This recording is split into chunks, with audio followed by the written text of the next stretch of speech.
इस मूवी का नाम है सुमाला। तो कहानी की शुरुआत 1976 यानी कि 1976 में सैमरंग गांव के जारुगंग मार्केट से होती है, जहां पर हम कुछ बच्चों को भूस से बॉल बनाकर फील्ड्स में खेलने जाते हुए देखते हैं। तभी अब्दी नाम के एक लड़के के पिता बाहर आकर उससे शाम से पहले वापस आने के लिए कहते हैं, जिस पर वो भी मान गया था। जिसके बाद वो शाम तक लगातार अपने दोस्तों के साथ फील्ड्स में खेलता रहता है। लेकिन शाम होने पर उसके साथ के सभी बच्चे घर की तरफ चले गए थे। जल्दी ही अंधेरा भी होने वाला था, लेकिन अब्दी और उसका फ्रेंड जो त्रिस होता है, उनका और खेलने का मन होता है। खेलते हुए अब उनकी बॉल फसल के बीचों बीच चली जाती है। अब्दी तब त्रिस से कहता है कि वो बॉल को कल ले लेंगे, मगर त्रिस अभी ही बॉल को लेना चाहता था, इसलिए वो अब्दी को लेकर फसलों के बीचों बीच चला जाता है। उन्हें बॉल ढूंढते हुए रात हो गई थी, लेकिन उनको बॉल नहीं मिलती। अब्दी एक बार फिर से उससे कहता है कि उन्हें वापस चलना चाहिए, लेकिन त्रिस बॉल के बिना नहीं जाना चाहता था। तभी उनको ऐसा लगता है कि जैसे फसलों के बीच में कोई हो, और जब वो उस तरफ जाते हैं, वहाँ पर एक डीमन जैसी बच्ची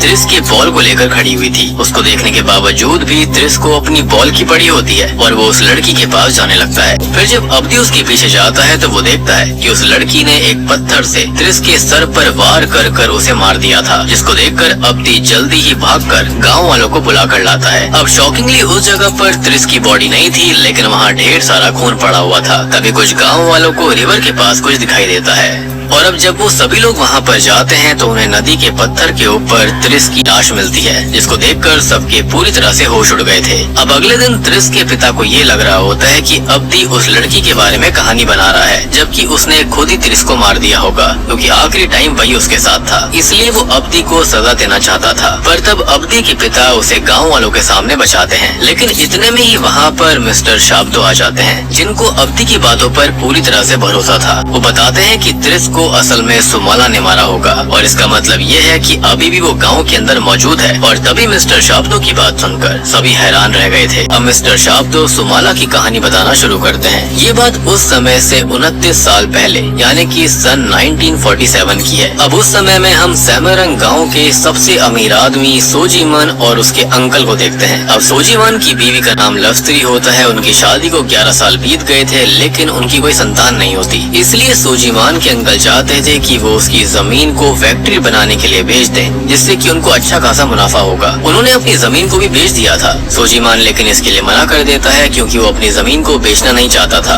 उसके खानदान की वो निशानी थी। पर तब उसके अंकल उसको धमकाते हैं, ये कहते हुए कि ये जमीन जो है वो हंगसंग कारा परिवार की है और उनका भी इस जमीन पर हक है। और क्योंकि सोजीमान की खुद की कोई भी संतान नहीं थी, इसलिए जल्दी ही वो उस जमीन को अपने अंडर में करने वाले थे। अब सोजीमान को ये सुनकर बिल्कुल अच्छा नहीं लगता, और जब वो अकेले में अपनी बीवी लस्त्री से बात करता है तो वो उससे साफ साफ कह देता है कि अगर वो 1 साल के अंदर अंदर उसे कोई बच्चा नहीं दे पाई तो वो दूसरी शादी कर लेगा। लस्त्री इस बात से काफी ज्यादा परेशान हो जाती है और रोने के लिए बाहर चली जाती है, जहाँ पर उनके घर के बाहर मौजूद एक शेड में 2 वर्कर्स बात कर रहे थे, जिनकी बातों से लस्त्री को ग्रैंड माँ तुकीना के बारे में पता चलता है, जो कि किसी भी लेडी को प्रेग्नेंट करवा सकती थी। उनके टोटके नुस्खे काफी खतरनाक थे। अब उनके बारे में जानने के बाद लस्त्री तुकीना के पास जाने का डिसाइड करती है और अपने ही घर में काम करने वाली एक लेडी आंट सम के साथ तुकीना के घर की तरफ जाने लगती है। तुकीना के घर जाने के लिए नदी को क्रॉस करना पड़ता था, जिसको यान्तो नाम का एक आदमी ही क्रॉस करवाया करता था। और अभी वो लस्त्री और आंट सम को भी वो रिवर क्रॉस करवा कर तुकीना के घर पर छोड़ देता है। तुकीना के घर के अंदर लस्त्री अकेले ही गई थी। तब तुकीना उसको साफ बता देती है कि उसकी शक्तियाँ अलग हैं। वो काले जादू का इस्तेमाल करती है, जो कि उसको डेविल से ही मिलती हैं। तुकीना उसको प्रेग्नेंट तो करवा सकती थी, लेकिन इससे लस्त्री डेविल के साथ एक शर्त से बंध जाती। उसको ट्विंस लड़कियां पैदा होंगी, जिसके अंदर एक तो इंसान की बेटी होगी जो कि सुंदर और काइंड होगी, लेकिन दूसरी डेविल की बेटी होगी जो कि बदसूरत और खतरनाक होगी। लस्त्री के सामने शर्त यही थी कि उसे उन दोनों बच्चों को 10 साल होने तक उन्हें बहुत अच्छे से और प्यार से पालना होगा, जिसके बाद उनके 10 साल का होते ही डेविल अपने बच्चे को ले जाएगा और लस्त्री अपनी बेटी के साथ अच्छे से रह सकती है, जो कि इंसान रहेगी। लेकिन एक चेतावनी ये थी कि लस्त्री डेविल के बच्चे को कोई भी नुकसान पहुंचाती है तो लस्त्री के पूरे खानदान के लिए सही नहीं होगा और उनके घर में अभी की तरह ही कुछ भी नहीं बचेगा। लस्त्री इस बात से डर तो गई थी, पर क्योंकि उसके पास कोई भी रास्ता नहीं होता, इसलिए वो डेविल के साथ डील करने के लिए मान जाती है। तब तुकीना एक रिचुअल करती है, जिसके अंदर वो किसी के खून में कुछ चीजें मिलाकर लस्त्री को पिलाती है। साथ ही साथ वो कुछ चैंटिंग्स भी कर रही थी, जिसके साथ ही अचानक से लस्त्री का शरीर अकड़ने लगता है और उसका जो पेट होता है वो भी कुछ पल के लिए फूल गया था। था। अब तुकीना का रिचुअल इससे पूरा हो जाता है और वो लस्त्री को बताती है कि वो अब 2 महीने बाद प्रेग्नेंट हो जाएगी और लस्त्री इससे काफी खुश होती है। अब 2 महीने बीत जाते हैं जहाँ पर हम जानते हैं कि लस्त्री वाकई में प्रेग्नेंट हो गई थी, जिसके बारे में जानकर सोजीमान काफी खुश होता है। वो तुरंत ही गाँव वालों को इसके बारे में बता देने के लिए कहता है। खैर वो लस्त्री के साथ अपने बच्चों का नाम सोचने लगता है और उसने एक बच्ची का नाम सुमाला और दूसरी बच्ची का नाम कुमाला सोचा था, क्योंकि जैसा कि यहाँ पर बताया गया था कि उसे ट्विंस होने वाले थे। जिसके बाद हम सीधे लस्त्री की बेदिंग सेरेमनी को देख पाते हैं और अब वो दिन आ जाता है जब लस्त्री की डिलीवरी होनी थी। तब उसे अपने रूम के सोफे के ऊपर डेविल भी बैठा हुआ दिखाई देता है। अब पहली बच्ची के पैदा होने पर वो बच्ची एकदम शांत थी, जिसको देखकर सबको लग रहा था कि वो खत्म हो चुकी है, लेकिन इस बारे में वो अभी लस्त्री को ना बताकर उसे और पुश करने के लिए कहती है। जिसके बाद एक और बच्ची पैदा होती है जो कि दिखने में काफी डरावनी थी और डिफॉर्म भी लग रही थी। उसके रोने की आवाज सुनकर सोजेमान अंदर आता है और सबसे पहले तो वो अपनी मृत बच्ची को देखता है, जिसको देखकर वो काफी परेशान हो गया था। पर अब जब वो अपनी जिंदा बच्चे के पास जाता है तो उसको देखकर वो और ज्यादा गुस्से में आ गया था, क्योंकि वो दूसरी बच्ची डिफॉर्म पैदा हुई थी, यानी कि वो डेविल की बच्ची थी। ये देखकर वो तुरंत ही बाहर से एक बड़ा सा डैगर लेकर आता है और उस डिफॉर्म बच्ची को जान से मारने लगता है। लस्त्री उसको रोकने की भी कोशिश करती है, क्योंकि वो जानती थी कि उसने डेविल के साथ डील करी थी, लेकिन सोजेमान को डेविल की डील के बारे में कुछ पता ही नहीं था और वो उसे जान से मार डालता है। लेकिन तभी अचानक से वो दूसरी बच्ची जो कि अब तक शांत थी, वो अचानक से रोना चालू कर देती है। अब सोजेमान इस चीज से काफी खुश हो गया था और वो सुकीर से इस बारे में गाँव वालों को बताने के लिए कहता है। जिसके साथ ही अब कहानी 3 साल आगे यानी कि 1950 में आती है, जहाँ पर हम देखते हैं कि वो जो बच्ची जिंदा बच गई थी उसका नाम असल में कुमाला रखा गया था, लेकिन वो लेफ्ट साइड से डिसेबल्ड होती है। इवन 3 साल की होने के बावजूद भी वो सही से नहीं बोलती थी। सोजेमान और लस्त्री इस बात से परेशान रहा करते। उस वक्त हम सोजेमान के कुछ रिश्तेदारों को उसके घर पर बैठा देखते हैं। उन लोगों की बातों से हमको पता चलता है कि सोजेमान भी बचपन में डिफॉर्म पैदा हुआ था, जिस वजह से वो भी सही से नहीं चल पाता था। तब मिसेस दार्मी नाम की एक लेडी ने उसकी मसाज करी थी और वो सही हो गया, लेकिन कुमाला को वो लोग पहले ही उनके पास ले जा चुके थे, लेकिन उनकी मसाज का भी उसके ऊपर कोई फर्क नहीं पड़ा। लस्त्री ये सब बातें सुन रही होती है और अब कुछ दिनों बाद जब कुमाला साइकिल से खेल रही होती है तो लस्त्री उसे खेलने से मना करती है, तो कुमाला उसके ऊपर चिल्लाने लगती है, जो कि सोजीमान भी देख रहा था। कुमाला अब अपने रूम में जाकर अपने सर को बिस्तर पर पटकने लगती है, जिसको देखकर सोजीमान को लगता है कि कुमाला पागल है, इसलिए अब वो उसको घसीटते हुए उसी शेड टाइप जगह में लेकर जाता है और वहीं पर बांधकर छोड़ देता है। फिर अब कहानी यहाँ से 1955 में आती है, जहाँ पर कुमाला के साथ उसके डिसेबल्ड होने की वजह से कोई भी उससे सही से बर्ताव नहीं किया करता। उसको शेड में ही बांध कर रखा जाता था। और अगर आपको डेविल के साथ करी गई डील याद होगी तो दोनों ही बच्चियों को काफी लाड से दुलार से पालना था, लेकिन यहाँ पर तो सोजेमान ने डेविल की बच्ची को स्टार्टिंग में ही मार दिया और कुमाला के साथ भी अच्छा बर्ताव नहीं किया जाता था। लेकिन अब एक दिन कुमाला जैसे तैसे वहाँ से निकलकर मार्केट चली जाती है, जहाँ पर कुछ बच्चे एक बॉल के साथ खेल रहे थे,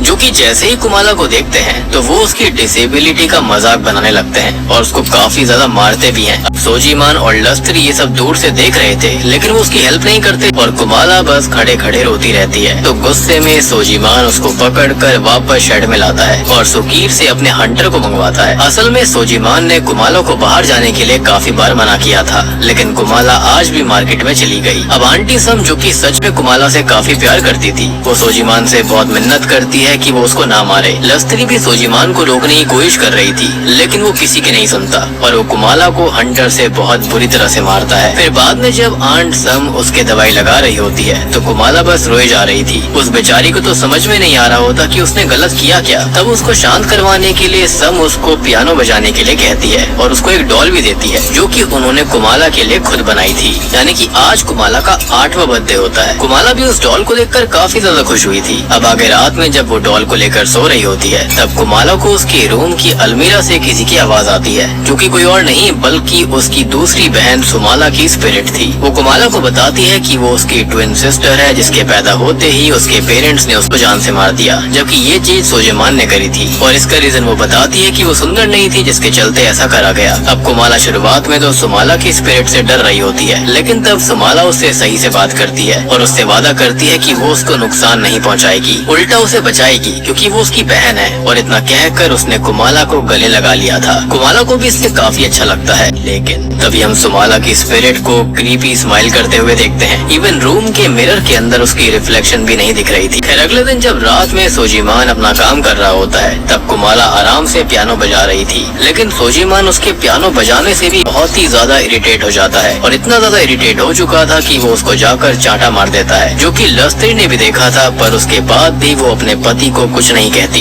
इवन उसने खुद कुमाला को शांत नहीं करवाया था, बल्कि आंट सम से उसको शांत करवाने के लिए कह दिया, यानी कि वो माँ होने का भी फर्ज नहीं निभा पा रही थी। एनीवेज आंट सम उसको स्ट्रॉन्ग बनने के लिए कहती है और फिर कुछ सोचते हुए कुमाला सोजीमान के रूम में जाती है और एकदम से उसकी बॉडी बिल्कुल सही हो गई थी। उसको सही तरह से चलते और खड़ा देखकर सोजीमान शॉक्ड हो जाता है, मगर इससे पहले कि उसका दिमाग इस बात को प्रोसेस कर पाता, उससे पहले ही कुमाला पास में पड़े एक पेन को उठाकर सोजीमान के हाथ में ही घुसा देती है, जो कि असल में किसी और ने नहीं बल्कि सोमाला की स्पिरिट ने कुमाला से करवाया। बेसिकली वो अपने पिता को कुमाला को मारने की सजा दे रही थी। तब सोजीमान कुमाला को इस बात की सजा देने के लिए उसको खेतों में क्रॉस बनाकर धूप में लटकवा देता है। कुमाला तब अपनी माँ लस्त्री से भी हेल्प मांगती है, लेकिन वो कुछ नहीं कहती, बस वहाँ से चली जाती है, जिससे कि कुमाला को काफी गुस्सा आ जाता है। और अब जब रात में लस्त्री, कुमाला और सोजीमान खाना खा रहे होते हैं तो अचानक से ही कुमाला जो होती है उसको उसकी बहन ने पजेस कर लिया था। अब कुमाला तभी पजेस होकर अपनी अंडरगारमेंट को उतारती है और डाइनिंग टेबल पर चढ़कर क्रीपी वे में हंसते हुए वहीं पर पी कर देती है, जिससे कि सोजीमान का तो दिमाग हिल गया था। वो तब सुकीर से कुमाला को बांधने के लिए कहता है, पर कुमाला जो होती है वो तभी सुकीर पे हमला कर देती है और सब उसको रोकने की कोशिश कर रहे थे। तभी लास्त्री की नजर जो होती है वो कुमाला की मिरर रिफ्लेक्शन पर पड़ती है, जिसके अंदर उसने सोमाला को देख लिया था,